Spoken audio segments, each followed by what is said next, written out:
আজকে আমি তোমাদেরকে সিঁড়ি বানানো দেখাবো। প্রতি বছর কালী পুজোতে কিন্তু এই সিঁড়িটা আমিই বানাই।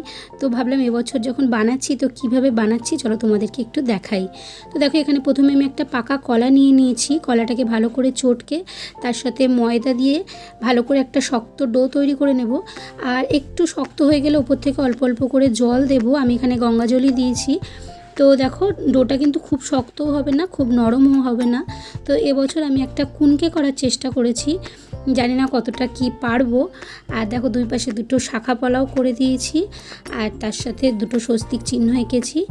আর উপর থেকে দিয়ে দিচ্ছি কিছুটা ধান, যাতে মনে হয় কুনকের মধ্যেই ধানটা দেওয়া আছে। এই সিঁড়ি কিন্তু যে কোনো শুভ অনুষ্ঠানে লাগে, যেমন বিয়ে, পৈতে, ভাত, কালী পুজো। তো আজকে আমি কালী পুজো উপলক্ষেই বানিয়েছি এই সিঁড়িটা। তারপরে তেল দিয়ে দেব। আর কেমন লাগলো আজকে সিঁড়িটা তোমরা অবশ্যই একটা কমেন্ট করে জানিও। টাটা।